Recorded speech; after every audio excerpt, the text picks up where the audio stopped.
Hi everyone, it's Danielle with Northlawn Flower Farms. Today I want to share with you the best foliage shrubs for a cut flower garden.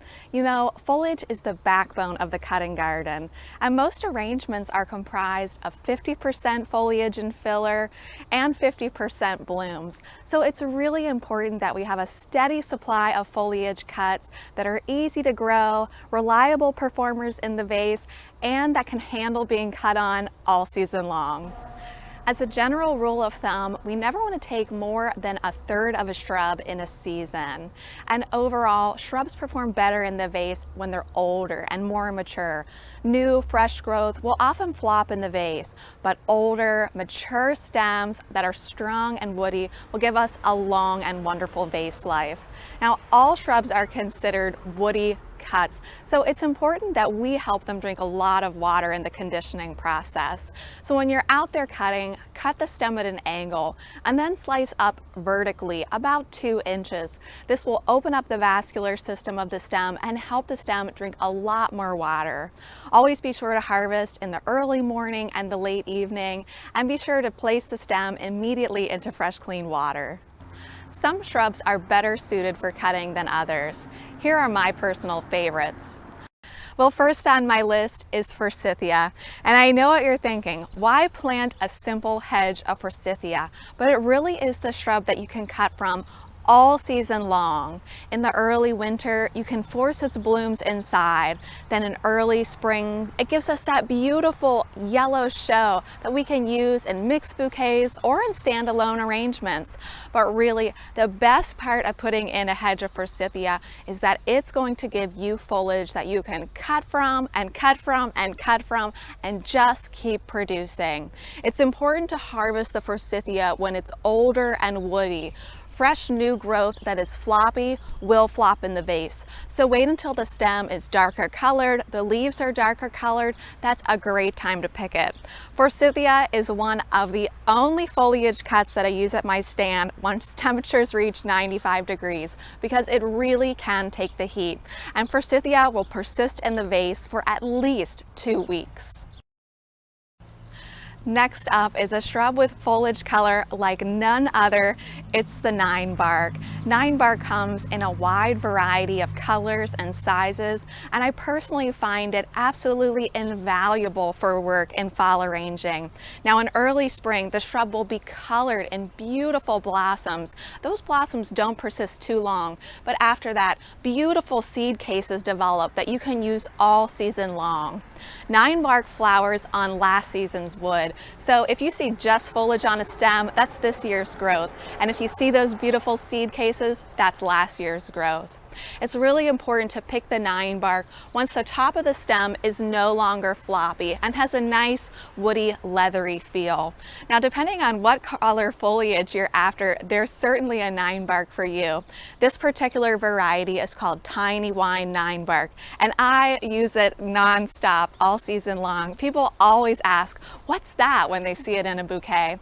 I also have a Ninebark on our property called Ginger Wine with beautiful burgundy foliage.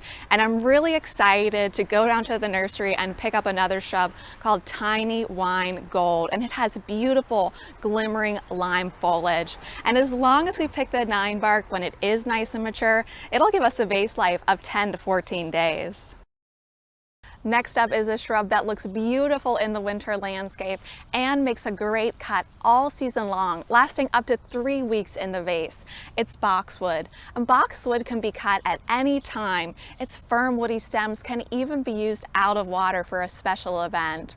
Now some boxwoods are said to have an unpleasant odor, and I do agree with that. So if you're concerned about that, try and check out the Sprinter Boxwood. It grows to 2 to 4 feet tall and wide. It doesn't have that smell that some of us know about. And the best thing is it's a fast grower, so it's gonna give you more cuts.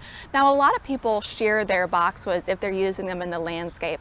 But if your intention is to use the shrub for cutting, do like I do and just let it go in its natural shape. It'll give you longer stems to cut from that way.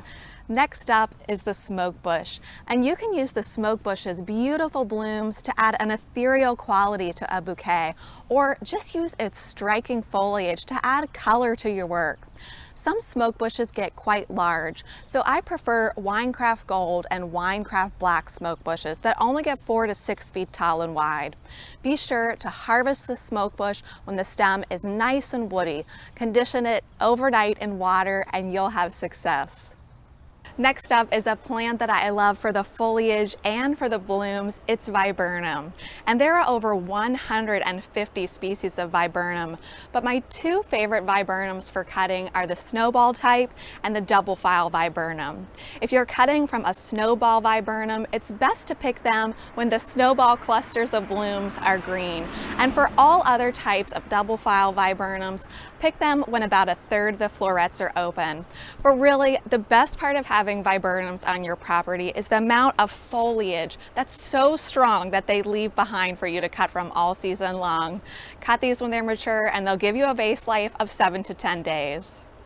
Another shrub that comes in all shapes and sizes is the spiraea.